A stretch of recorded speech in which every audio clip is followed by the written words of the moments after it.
Hello student, welcome back to the world of mathematics. Maths की इस दुनिया में आप सभी का हार्दिक स्वागत है।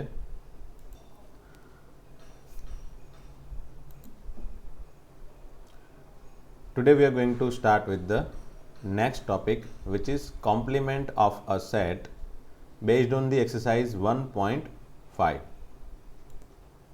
This is exercise 1.5 and it is completely depends on complementary set, है ना। So let's start with the complementary set. Complement of a set, sorry. So what is complement of a set? How we can find complement of a set? So before we go to the definition part, we just need to first understand how we can find complement of a set. So let me take one example for that. So let a equal to 1 2 3 4 5 6, and if you want to find a dash is what? Complement of a. Okay, what is this? Complement of a. So how we can find a dash? So to find a dash we need universal set. So let me take one universal set u equal to 1 2 3 4 5 6. ये तो आएगा ही पक्का है क्योंकि a है इसलिए, और extra भी होंगे, मे बी नहीं भी होंगे बट हो सकते हैं एक्स्ट्रा। मोस्टली मैंने बताया था यूनिवर्सल सेट कैसा होना चाहिए। यूनिवर्सल सेट के अंदर सभी एलिमेंट आ जाने चाहिए, जो बेसिक सेट के अंदर एलिमेंट है वो सभी तो आने ही चाहिए। It means this basic set are always subset of this universal set, that we know already. So if you want to find complement of set A, then we always need U first. Okay, so as we have information of universal set and A, how we can find A dash? Then we always need to find A dash by taking complement. Means complement लेना मतलब क्या करना है? We just need to take those element which are in U but not in A. ऐसे element लेने हैं जो A में नहीं हो एंड U में हो। मतलब सिंपल, आपको सिर्फ कौन से एलिमेंट लेने हैं? ये नहीं लेने हैं, बस जो A के एलिमेंट है ना वो नहीं लेने हैं, बाकी सब कुछ ले लेना है। 7 8 9 10, दैट्स ऑल, है ना। 1 2 3 4 5 6 नहीं आना चाहिए। मतलब ए डैश के अंदर ये 1 2 3 4 5 6 नहीं आना चाहिए, उसके सिवा जो है यूनिवर्सल सेट के अंदर वो सब कुछ ले लो। That is what A dash. Simple है ना। एक आध दो क्वेश्चन और करते हैं। चलो ये एग्जांपल 20 कर लेते हैं, then after will move towards this complement of set. इसकी थियरी के बारे में उसके बाद डिस्कस करेंगे डेफिनेटली, तो थोड़ी ईजी भी लगेगी, है ना, बाद में। तो चलो एक आध दो क्वेश्चन और कर लेते हैं। जैसे कि एग्जाम्पल 20 है, say u equal to 1 2 3 4 5 6 7 8 9 10 and a equal to 1 3 5 7 9, then what is a dash? तो a dash क्या होगा? तो a dash के अंदर ये सभी एलिमेंट नहीं आने चाहिए। तो ये 1 नहीं आना चाहिए, 3 नहीं आना चाहिए, 5 नहीं आना चाहिए, 7 नहीं आना चाहिए, 9 नहीं आना चाहिए। बाकी सब कुछ ले लो यहाँ से, u के अंदर से सब कुछ लेना है, बट a के एलिमेंट जो a के अंदर है वो नहीं लेने हैं। सो बाकी क्या क्या बचा? 2 4 6 8 10, ठीक है, ये ए डैश हो गया। ओके, चलो एग्जाम्पल 21 बाद में देखते हैं, पहले एग्जाम्पल 22 देख लेते हैं। How we can find this all set? Say first of all we need to find A dash. What is A dash? तो 2 and 3 के सिवा सब कुछ ले लो यू में से, 2 and 3 मत लो, तो क्या बचा भाई? 1 4 5 6, ठीक है, ये मिल गया मुझे ए डैश। फिर मुझे फाइंड करना है B dash. Let's find B dash. Okay, again erase it. B dash मतलब बी के सिवा जो है वो सब कुछ ले लो, किस में से? यू में से। तो 3 4 5 निकाल दो, बाकी क्या बचा? 1 2 6, 1 2 6, क्लियर, ये हो गया B dash. Now let's find A dash intersection B dash. So A dash intersection B dash मतलब हमने ऑलरेडी ये फाइंड कर लिया है ए डैश, और ये बी डैश ऑलरेडी फाइंड कर लिया है ना। यहाँ से इसको यहाँ पे रखा, इसको यहाँ पर रख दिया। So now if you want to find intersection, how we get intersection? Common element लेने हैं। 1 कॉमन है, यस, इंटरसेक्शन मतलब कॉमन एलिमेंट। फिर 6 कॉमन है, yes, anything else? No. So the answer will be 1 and 6, clear. And A union B, चलो A union B तो मेरे ख्याल से सबको पता ही होगा। What is A union B? A union B मतलब ए के एलिमेंट लेने हैं और बी के एलिमेंट लेने हैं, तो दोनों के एलिमेंट ले लेने हैं। 2 है 3 है, पहले मैंने ए के सभी एलिमेंट लिख लिए, फिर मैं बी के पास गया, जो एलिमेंट आया, जो आ गया वो कॉमन है, तो उसको लिखने की ज़रूरत नहीं है। 3 तो ऑलरेडी कवर हो गया, 4 and 5 ख़त्म। This is what A union B, clear. तो हमने ये चारों चीज़ फाइंड कर ली पहले. Now what we need to do, हमको ये एक एक्स्ट्रा चीज़ वेरीफाई करनी है या फिर प्रूव करनी है, शो करनी है. ठीक है. So let's find first of all A union B whole dash. LHS equal to क्या है भाई, A union B whole dash. अब यूनियन किसी भी सेट का, जैसे ए यूनियन बी हमारे पास है ऑलरेडी, उसका डैश कैसे फाइंड किया जाए, है ना.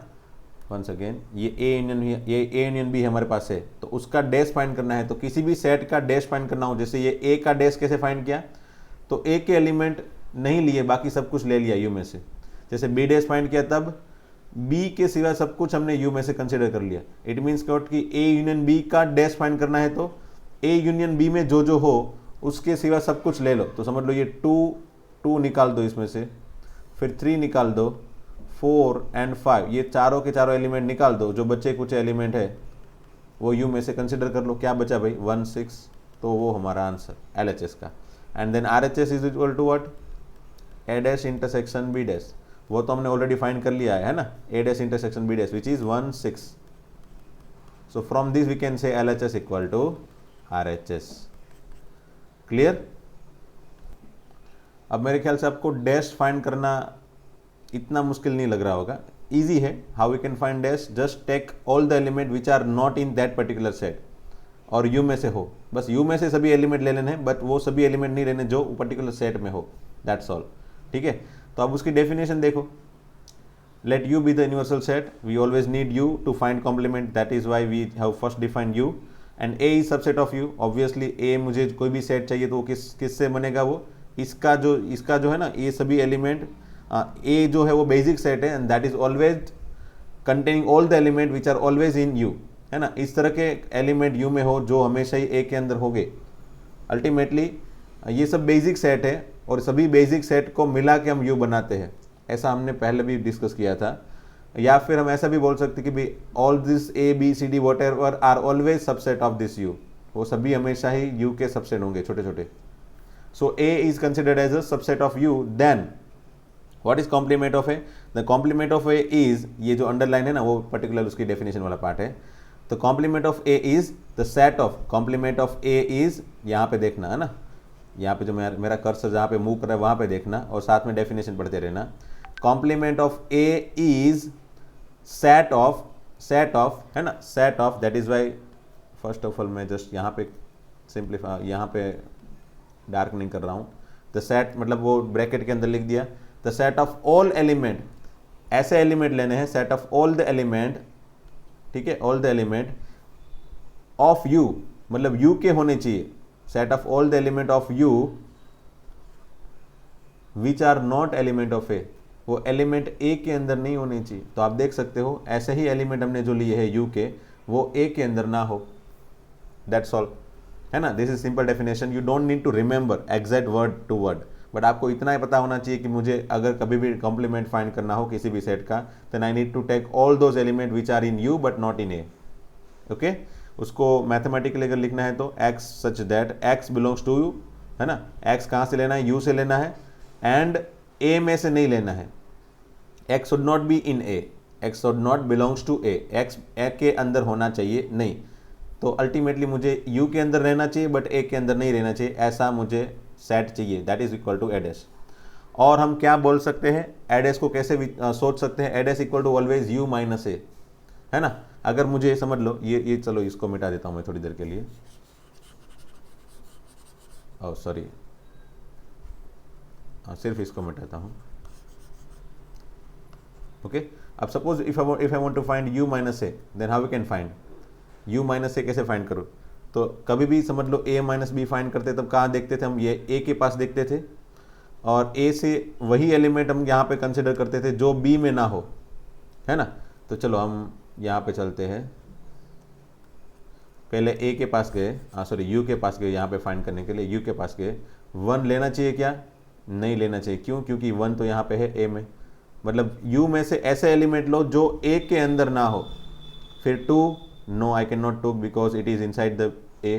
3 नहीं ले सकता, 4 5 6 नहीं ले सकता. So all this element I can not take. 7 ले सकता हूँ, हाँ, बिकॉज वो ए में नहीं है. 8 yes, 9 yes, 10 yes. So by this way also you can define A dash. So ultimately A dash means what, u minus A. यहाँ पे वेन डायग्राम में देख सकते हो, समझ लो ये, चलो मैं छोटा सा वेन डायग्राम अपने हिसाब से बनाता हूँ। से ये ए है, ठीक है, और ये टोटल यू है। तो एडेस कौन सा एरिया होता है भाई? तो A dash is all the area. A dash मतलब क्या होता है? एडेस मतलब all the set of all the element which are in U. A dash मतलब सभी एलिमेंट जो यू में हो बट ए में ना हो, ए के अंदर नहीं होने चाहिए, यू के अंदर होने चाहिए। तो यू के अंदर हो और ए के अंदर ना हो, ऐसे एलिमेंट तो ये वाले है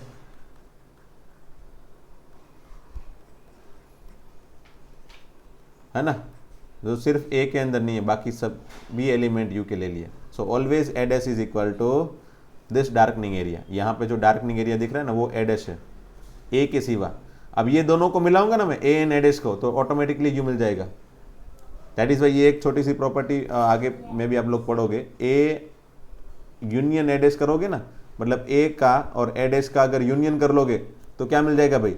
ये ए है और ये बाकी सब कुछ जो भी है वो एडेस है, बराबर।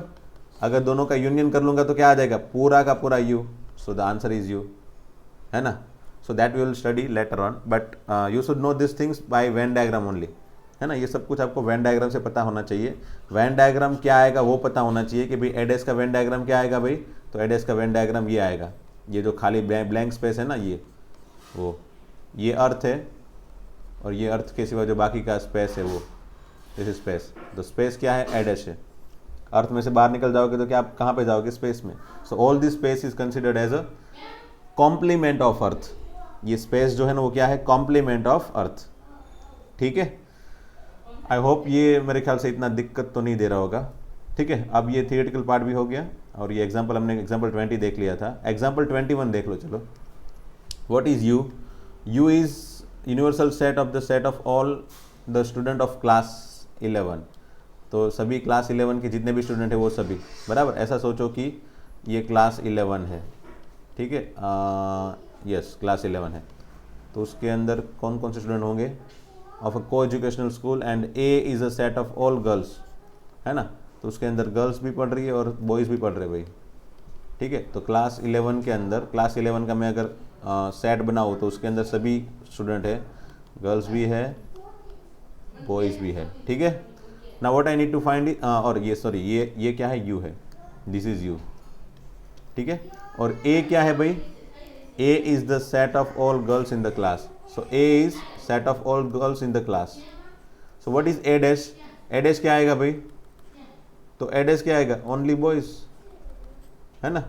ए डैश इक्वल टू क्या लेना है? ए डैश में ए डैश फाइंड करने के लिए मुझे कहाँ पे जाना है? यू के पास जाना है और मुझे देखना है टेक ऑल दिस एलिमेंट, ऐसे एलिमेंट लो जो ए के अंदर ना हो। तो ये लेना है क्या? नहीं, वो तो ए के अंदर है। ये लेना है क्या? Yes, I can take this one because it is not in A. So final my final answer is A dash is equal to boys. Boys मतलब मुझे लिखना कैसे है? A dash equal to A dash B the set of, A dash B the set of all boys in class 11। So A dash is equal to set of all boys in class 11. You just need to write these things. You don't need to write these things in this question. वैसे ये सभी question छोटे छोटे एक marks में question आ सकते हैं और कुछ नहीं है, बस हमको कंसेप्ट पता होना चाहिए और कंसेप्ट क्लियर करने के लिए ये सभी क्वेश्चन, प्रैक्टिकल क्वेश्चन भी डालते हैं वो लोग। Okay, let's move forward.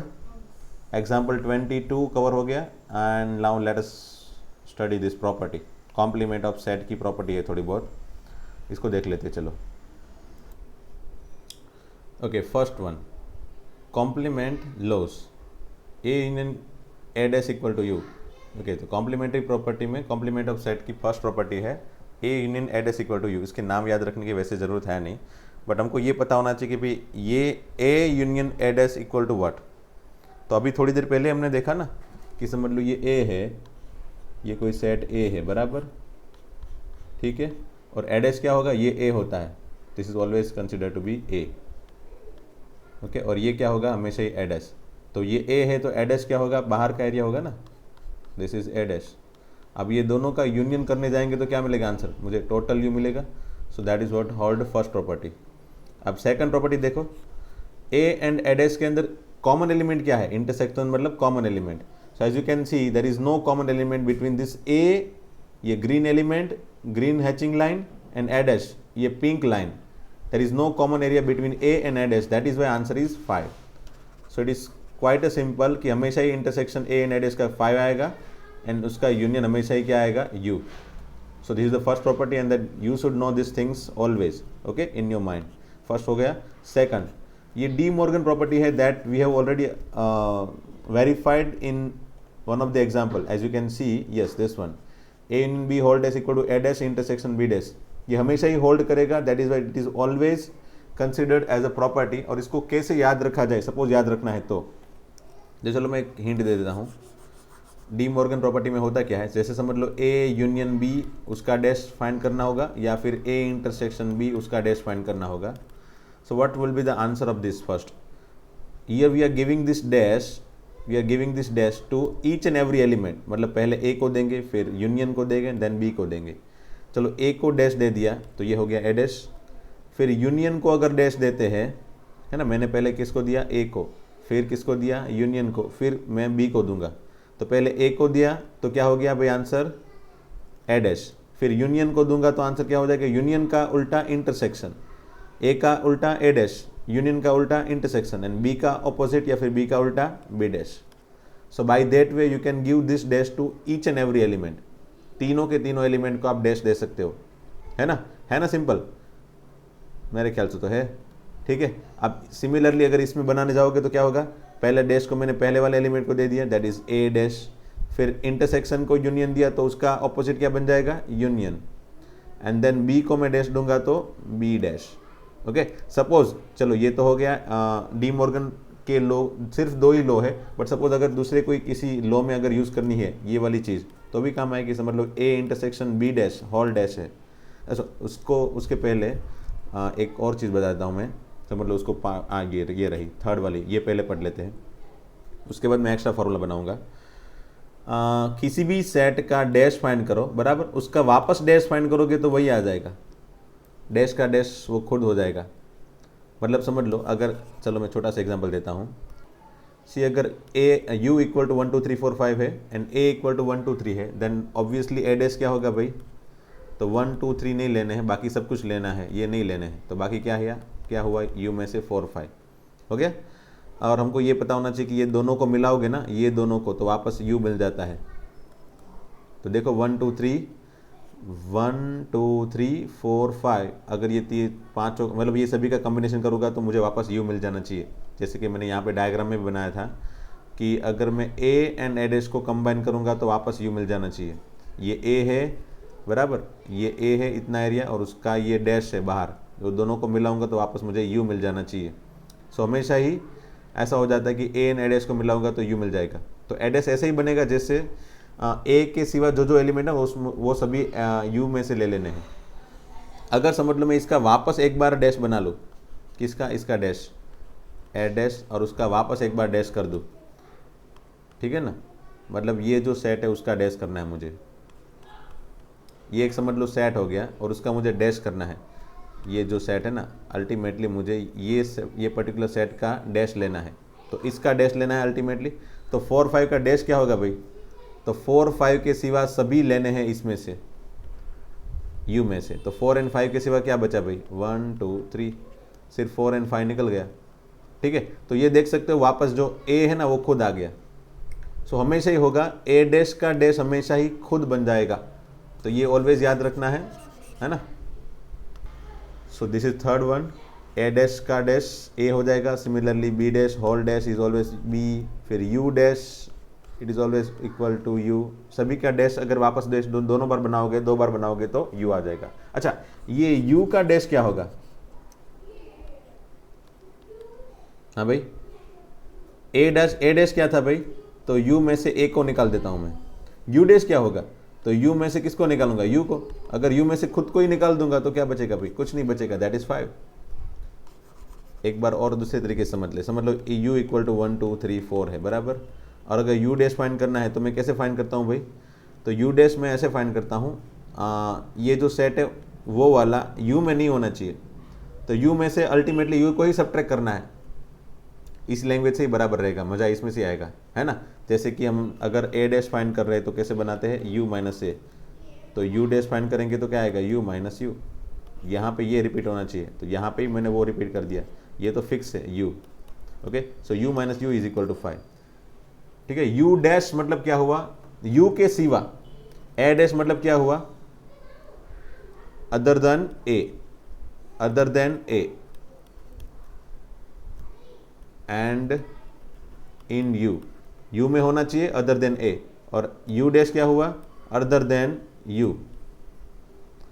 Other than u मतलब u के सिवा तो वैसे भी कुछ नहीं बचेगा ना, तो अगर कोई u के सिवा कोई एलिमेंट लेने जाऊंगा तो कुछ नहीं बचेगा, दैट इज वाई 5। सो ये हमेशा ही ध्यान रखना है कि u डैश इक्वल टू क्या आएगा, तो u के सिवा जो जो एलिमेंट लेने हैं वो है, तो u के सिवा कुछ नहीं बचेगा, it will give 5।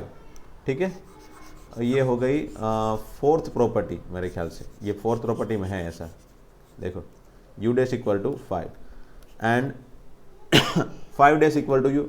5 dash equal to क्या होता है, तो 5 के सिवा, है ना, 5 के सिवा, इसके सिवा क्या क्या बचेगा, तो इसके सिवा सब कुछ बचेगा, u में से सब कुछ ले, मतलब u में से जो जो चाहिए वो सब कुछ ले सकते हो, इसके सिवा सब कुछ ले सकते हो, तो इसके सिवा मतलब ये तो कुछ नहीं है, तो इसके सिवा सब कुछ बचेगा ना, we get everything except this one, we get everything of in u except this one, except this one मतलब एक्सेप्ट नथिंग, मतलब ultimately we need to take whole the u। सो 5 dash equal to u dash equal to 5 and this is always hold. अगर ये particular fourth property में समझ में नहीं आ रहा है then you can ask whenever you want. ठीक है, चलो मेरे ख्याल से ये प्रॉपर्टी हो गई। अब theoretical portion over, let's have example, फटाफट से एग्जांपल देख लेते हैं सबके। a डैश इक्वल टू क्या होगा भाई, 1 2 3 4 1 2 3 4 नहीं लेने हैं, तो 5 6 7 8 9। चलो b डैश इक्वल टू क्या आएगा भाई, b के सिवा सब कुछ, तो 2 4 6 8 नहीं लेना है, u में से ये नहीं लेना है, 2 4 6 8, then what we get, remaining portion 1 3 5 7 9। Okay, फिर a union c whole dash, तो पहले मुझे a यूनियन c फाइंड करना पड़ेगा, so let's find a union c। What is a union c, पहले मैंने a के एलिमेंट लिख लिए, फिर मैं c के पास गया, c में 3 है, लिखना है नहीं, we don't need to write because already we have written, 4 भी नहीं लिखना है, सिर्फ बचे 5 and 6, that is what a union c।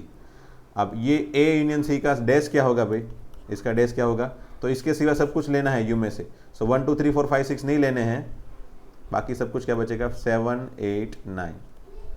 Okay, चलो fourth one a union b, तो चलो पहले a यूनियन b फाइंड कर लो, तो ये a यूनियन b है और उसका डैश, तो इसके सिवा सब कुछ लेना है, 1 2 3 4 6 8, 1 2 3 4 6 8, इसके सिवा क्या बचेगा भाई, 5 7 9, 5 7 9। क्लियर, a डैश का डैश तो क्या आ जाएगा, खुद a, और a क्या है भाई आंसर में, 1 2 3 4, दैट्स ऑल। ठीक है, अब b माइनस सी होल डैश, तो b माइनस सी होल डैश फाइंड करने के लिए पहले मैं b माइनस सी फाइंड कर लेता हूँ, b में से c को सब्ट्रैक्ट करवा लो, तो 3 हो सकता है सब्ट्रैक्ट, नहीं यहाँ पे तो है नहीं, तो निकाल नहीं सकते, सॉरी यहाँ पे देखो, यहाँ पे देखते जाओ, पहले 2 लिखा, 2 इसमें नहीं है इसलिए लिख सकता हूँ, 4 नहीं लिख सकता क्योंकि 4 इसमें है। ठीक है, 6 लिख सकता हूँ क्या, यस, नहीं 6 भी नहीं लिख सकता because it is also there in c, और 8 लिख सकता हूँ, यस आई कैन टेक 8, याद है ना भाई, b माइनस सी मतलब क्या है, b में से c को सब्ट्रैक्ट करवा लो, b में से c वाले एलिमेंट निकाल दो। ठीक है, सो 4 एंड 6 वाले एलिमेंट, 4 एंड 6 को मैंने निकाल दिया, फेंक दिया, निकाल के बाहर फेंक दिया, क्योंकि c बोल रहा था मुझे मेरे जो एलिमेंट है वो चाहिए, तो c ने अपने वाले एलिमेंट ले लिए, है ना। So b minus C equal to 8, और देन उसका डैश, अगर उसका डैश फाइंड करने जाऊंगा then what I get as an answer, 2 and 8 के सिवा, 2 एंड 8 के सिवा क्या क्या हो सकता है, 2 नहीं लेना है, 8 लेना है, 8 नहीं लेना है, तो बाकी सब कुछ ले लो, 1 3 4 5 6 7 9, that is the answer of b minus c whole dash। clear, next question, see if u equal to a b c d e f g h, find the complement of the following set। चलो इसका complement क्या होगा, a dash equal to क्या होगा, a b c नहीं लेना है, बाकी सब कुछ लेना है, तो ये निकाल दो, d e f g h। ठीक है, okay, b equal to D E F G, तो उसके सिवा b डैश क्या होगा भाई, d नहीं लेना है, e f एंड g। ठीक है, हाँ बाकी सब कुछ ले लो, ABCH, ओके ठीक है। थर्ड में C equal to ACEG, then C dash equal to C dash में ACEG नहीं लेना है U में से, बाकी सब कुछ ले लो, B बचा D F and H, I can take all this element. Now next one, D dash equal to FGH, D equal to FGHA, निकाल दो इसमें से FGHA, FGHA, बचा क्या भाई, जो बचे कुछ एलिमेंट लिख लो, वो सब D डैश के होंगे, B C D E, that's all, clear. अब ये थर्ड देखो, taking the set of natural number as a universal set, मतलब U इक्वल टू क्या है भाई, all the element of universal set, ठीक है, डैश डैश डैश इनफाइनाइट तक, okay. Write down the complement of following set, सबके complement लिखने हैं भाई, लिख सकते हैं भाई, समझ लो मैंने इसको A दे दिया, set is equal to A, ठीक है, ये A है, तो A डैश क्या होगा भाई, इससे A क्या है, इवन नेचुरल नंबर, मतलब 2 4 6 8 वो सब कुछ, तो A डैश क्या होगा, ऑड नेचुरल नंबर है ना, 1 3 5 7, A के सिवा सब कुछ, तो A में क्या है, इवन नंबर है, तो A डैश में क्या होगा, उसके सिवा सब कुछ, उसके सिवा क्या क्या हो सकता है, तो सभी ऑड नंबर हो सकते हैं, दैट्स ऑल। तो सिमिलरली अगर मुझे ये सेकंड क्वेश्चन में इसको B दे दिया, तो B डैश क्या होगा, सिमिलरली B क्या है, ऑड नेचुरल नंबर, तो B डैश क्या होगा, इवन नेचुरल नंबर, 2 4 6 8 और डैश डैश डैश, खत्म। फिर C देखो, C में क्या है भाई, पॉजिटिव मल्टीपल ऑफ 3, मतलब C में 3 के मल्टीपल है, 3 6 9 वो सब कुछ है ना, कौन कौन से, 3 है 6 है 9 है, इस तरह के सभी एलिमेंट है ना, यहाँ पे आगे 9 आएगा, वो सब कुछ C में है, तो C डैश में क्या होगा भाई, C डैश बिकम 3 6 9 वो सब कुछ, उसके सिवा बाकी क्या बचा, 1 2 4 5 7 8, फिर 9 नहीं आएगा, 10 11 ऐसे चलते जाएगा, डैश डैश कर दिया, डैश डैश करने से जो आगे पैटर्न थी वो फॉलो कर लेगा ये, ठीक है, ओके। D डैश, तो D क्या है, prime number, D prime number है, तो D डैश क्या होगा, नॉन प्राइम नंबर, X ऐसा लिखो ना, X such that X is non prime number,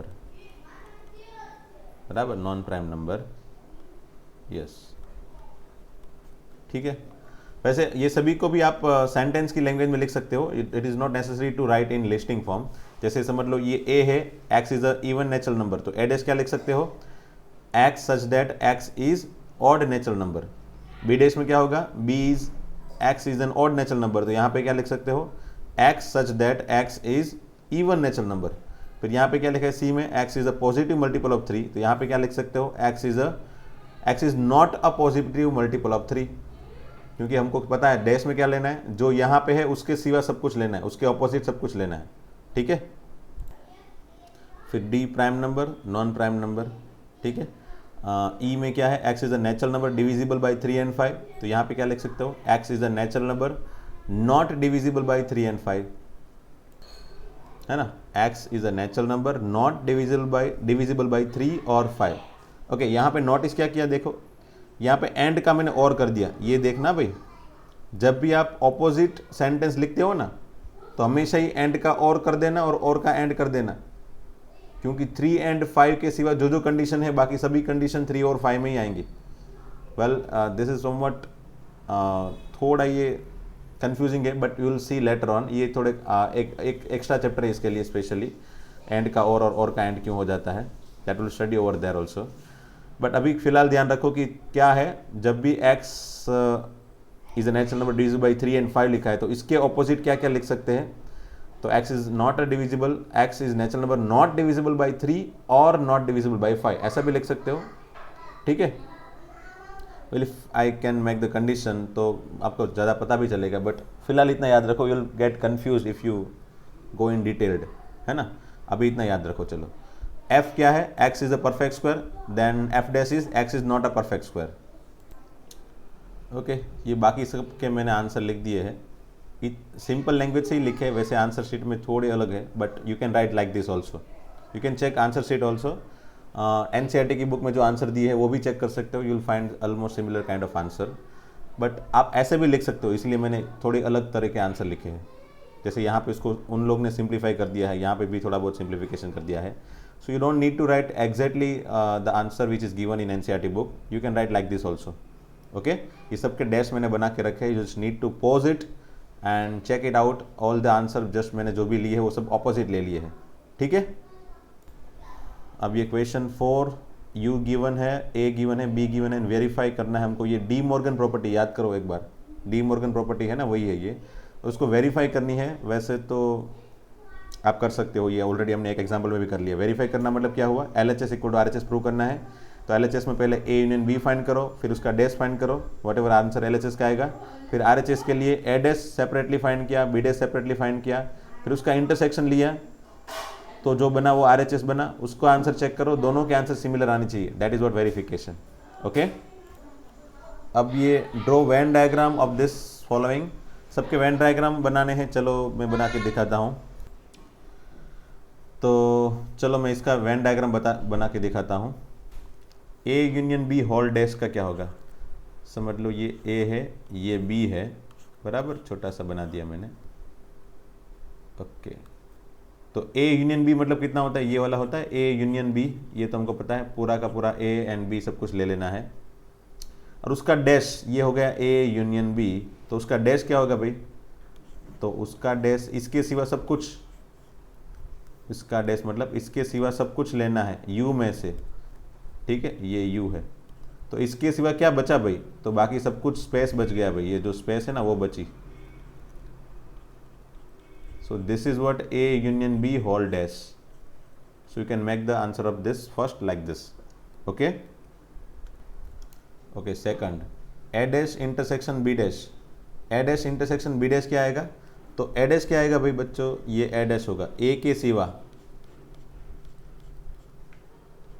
देखना भाई, A के सिवा सब कुछ ले लूंगा मैं. This is what A dash.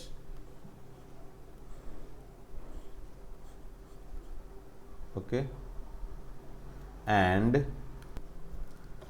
ठीक है, ये A डैश है. अब B डैश, पहले मैं A डैश बना दिया, फिर B डैश भी इसके अंदर ही बना देता हूँ.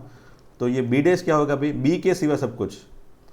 तो जो B वाला पार्ट है ना वो नहीं लूँगा मैं,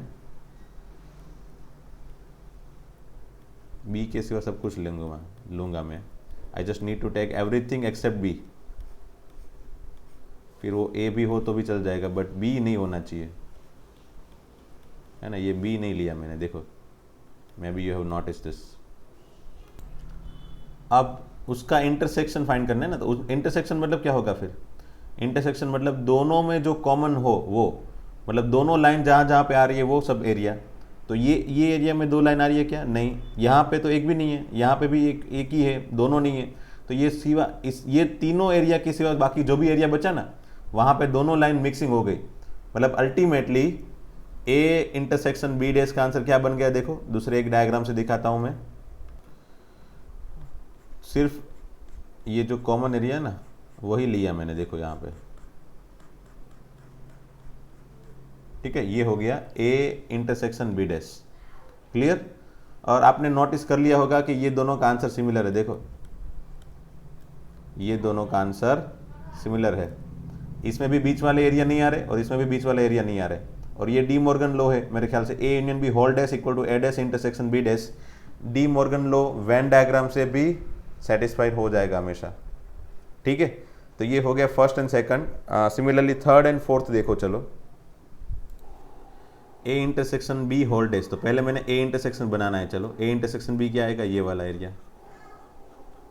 ठीक है. अब इसका डैश मतलब इसके सिवा सब कुछ लेना है.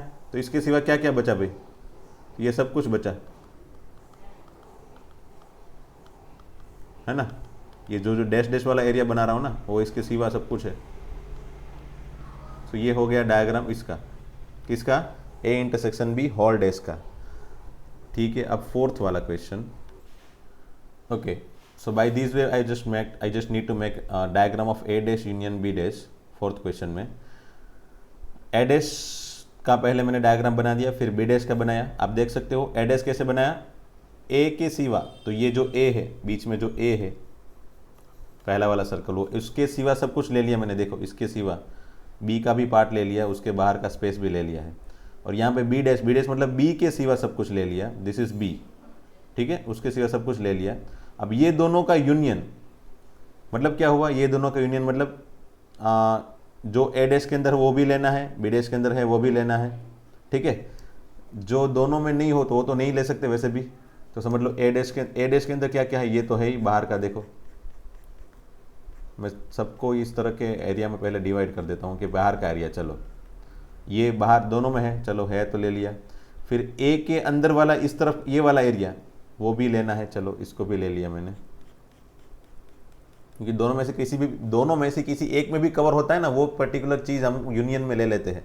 अगर याद हो तो एलिमेंट में भी हम क्या करते हैं ना, ए में या बी में, दोनों में से किसी एक में भी अगर कवर हो जाता है वो पर्टिकुलर एलिमेंट तो ले लेंगे हम लोग, है ना।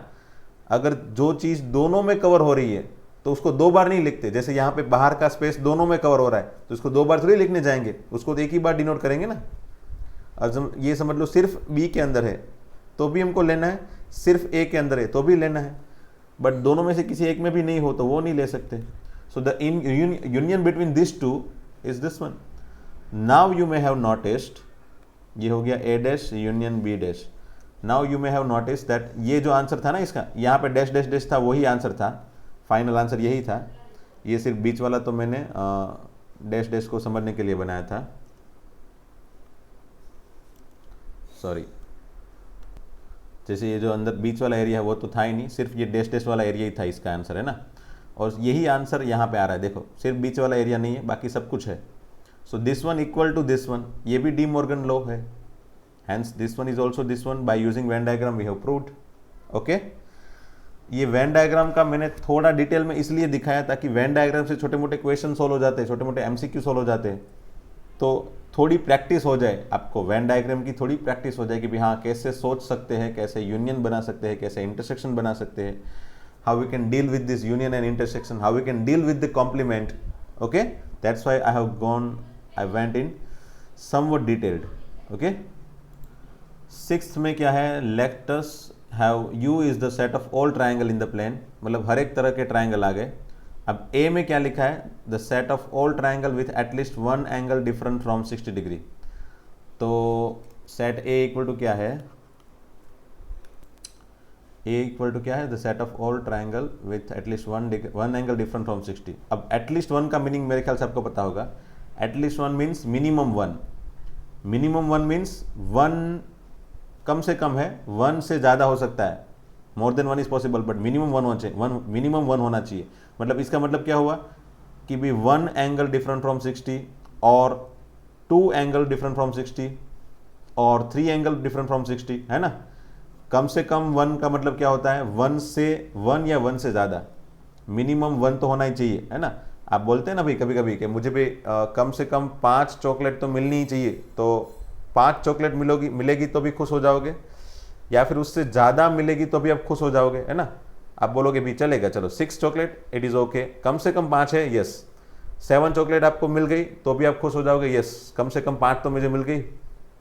कभी कभी बोलते हैं मिनिमम 80% आनी चाहिए। सो मिनिमम 80% आनी चाहिए, मतलब क्या हुआ कि 80% आएगा या फिर 80% से ज़्यादा आएगा। So minimum one angle different from 60, it means कि वन एंगल डिफरेंट फ्रॉम 60 और टू एंगल डिफरेंट फ्रॉम 60 और three angle different from 60। So I can write it like this. तो फाइनली ए के अंदर ये 3 एलिमेंट आएंगे भाई, one angle different from 60, two angle different from 60, three angle different from 60, और 3 की जगह हम ऑल एंगल भी लिख सकते हैं, क्योंकि ट्राइंगल के अंदर मैक्सिमम 3 एंगल ही होते हैं। ऐसा तो है नहीं कि 4 एंगल डिफरेंट फ्रॉम 60 भी लिख सकते based on this information, but here they have given specifically triangle. तो ट्राइंगल में तो सिर्फ मैक्सिमम 3 एंगल ही आएंगे। सो ये तीन पॉसिबल केस है कैपिटल ए के अंदर, सेट ए के अंदर, बराबर। तो यू के अंदर क्या होगा, तो यू के अंदर हमेशा ही वही होता है जो इसके सिवा जो होगा वो। तो यू के अंदर क्या आएगा, इसके सिवा क्या पॉसिबिलिटी बची भाई, तो इसके सिवा एक ही पॉसिबिलिटी बची है, ऑल। यू मतलब है कि अल्टीमेटली हर एक तरह के ट्राइंगल, तो हर एक तरह के ट्राइंगल में से बस यही निकाल देने हैं। तो इसके सिवा क्या बचा, मैंने बताया ना, इसके सिवा, इसके ऑपोजिट या फिर इसके सिवा क्या बचा भाई, तो 0 एंगल डिफरेंट फ्रॉम 60, एक भी एंगल डिफरेंट फ्रॉम 60 नहीं होना चाहिए, है ना। 0 एंगल डिफरेंट फ्रॉम 60, क्योंकि कितनी पॉसिबिलिटी होती है भाई, देखो ट्राइंगल के अंदर वैसे होते 3 ही एंगल, बराबर। तो अगर कोई एंगल की बात की जाए, भाई एक एंगल डिफरेंट फ्रॉम 60 है, 2 एंगल डिफरेंट फ्रॉम 60 है, 3 एंगल डिफरेंट फ्रॉम 60 है, 3 ही एंगल है ट्राइंगल के अंदर, तो कितनी कितनी पॉसिबिलिटी हो सकती है? मैक्सिमम 3 एंगल है, चलो तो 0 एंगल के बारे में सोच सकते हैं, मतलब एक भी एंगल नहीं हो सकता, या फिर एक एंगल के बारे में सोच सकते हैं, या तो 2 एंगल के बारे में सोच सकते हैं, या तो 3 एंगल के बारे में सोच सकते हैं, है ना। उसके सिवा और कोई पॉसिबिलिटी होगी ही नहीं ना। सो ट्राइंगल के अंदर if you are talking about angle of triangle के एंगल की बात कर रहे हैं, तो हम कितने एंगल की बात कर सकते हैं? या तो हम तीनों एंगल की बात कर सकते हैं, या तो 2 एंगल की बात कर सकते हैं, या तो एक ही एंगल की बात कर सकते हैं, या फिर एक भी एंगल की बात नहीं कर सकते, मतलब 0 एंगल की बात कर सकते हैं ना। इसका मतलब सिंपली क्या हुआ, 0 एंगल डिफरेंट फ्रॉम 60 मतलब ऑल द एंगल आर 60, है ना। All the angle are 60, ultimately all the angle are 60। 0 angle different from 60 मतलब एक भी एंगल 60 से अलग नहीं है, एक भी एंगल 60 से अलग नहीं है, तो फिर सभी एंगल क्या हो गए 60, और सभी एंगल 60 डिग्री है, तो वो क्या हो गया, ट्राइंगल इज इक्विलेटरल ट्राइंगल, ठीक है, set of all equilateral triangle, that is your answer, sorry that is your answer of you, है ना, यू नहीं ए डैश, हमने ए डैश बनाया ना। ए डैश मतलब क्या, मैंने बोला था कि ये ए है अगर, तो ए डैश क्या होगा, इसके सिवा क्या बचेगा, तो मैंने वही थोड़ी देर पहले बताया कि ट्राइंगल में सिर्फ 3 एंगल होते हैं, तो हम या तो 3 एंगल की बात कर सकते हैं, या तो 2 एंगल की, या तो फिर 1 एंगल की, या फिर एक भी एंगल की बात नहीं करेंगे। So we have always 4 possibilities, तो 3 पॉसिबिलिटी यहाँ पे ए के अंदर आ गई, 3 पॉसिबिलिटी आ गई, तो फिर चौथी पॉसिबिलिटी, फोर्थ पॉसिबिलिटी थी, वो क्या बची, 0 एंगल डिफरेंट फ्रॉम 60, मतलब एक भी एंगल 60 नहीं होना चाहिए, बराबर, सॉरी एक भी एंगल 60 से डिफरेंट नहीं होना चाहिए, मतलब सभी एंगल 60 होना चाहिए, मतलब set of all equilateral triangle, ठीक है।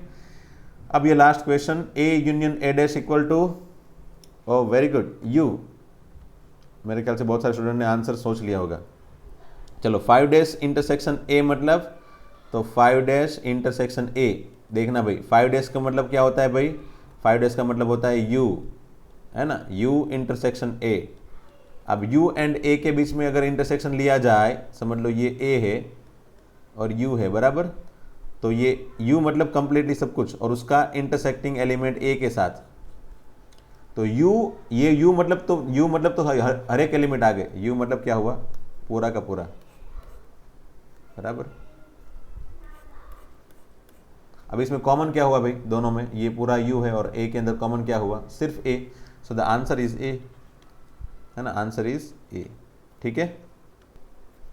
फिर ये थर्ड, ये हमने भी ये भी देख लिया हमने, ए इंटरसेक्शन ए डैश, तो ए में जो आएगा ए डैश में उसके सिवा अलग, मतलब उसके सिवा ही आएगा ना। यहाँ पे ए में स्मॉल ए होगा, तो इसमें स्मॉल ए कभी नहीं होगा, they never have a small A, so ये दोनों के बीच में कभी भी कॉमन एलिमेंट आएंगे ही नहीं, so there is always answer 5, क्योंकि ए के अंदर जो एलिमेंट आते हैं वो एलिमेंट कभी भी ए डैश के अंदर नहीं आते, so there is no common element between a and a dash, hence answer is always 5, and u dash intersection a, तो u dash क्या होता है, देखो u dash हमने थोड़ी देर पहले देखा था थियोरेटिकल पार्ट में, u dash मतलब 5 इंटरसेक्शन a, ओके, 5 मतलब क्या होता है भाई, 5 मतलब कुछ नहीं, और a मतलब कुछ ना कुछ तो होगा यहाँ पे, तो ये दोनों में कॉमन एलिमेंट कुछ आएगा क्या, नो, क्यों, क्योंकि यहाँ पे कुछ है ही नहीं, यहाँ पे कुछ है ही नहीं, तो फिर कॉमन बनने के लिए कुछ बनेगा ही नहीं यहाँ पे समझ लो 1 2 3 है, यहाँ पे समझ लो 1 2 3 है, और यहाँ पे कुछ नहीं है, then how we can say something is common, ये 1 कॉमन हो सकता है, नहीं, 2 नहीं, 3 नहीं, so nothing is common in between this two, so answer is only nothing, it means 5, so finally answer क्या हो गया इसका 5, ओके। सो ये सेवंथ क्वेश्चन भी खत्म हो गया, so by this way we have completed our finally our exercise 1.5, ठीक है। आई होप ये एक्सरसाइज में कोई डाउट नहीं होंगे, और मैंने थोड़ा वीडियो लंबा बनाया है, बट प्रैक्टिस इज नेसेसरी, इसलिए मैंने सभी क्वेश्चन को परफेक्टली समझा दिया है ताकि कोई डाउट्स ना रहे, एंड अगर still if you have doubt you can ask me whenever you want, okay. चलो मिलते हैं फिर नेक्स्ट लेक्चर में, थैंक यू वेरी मच दोस्तों।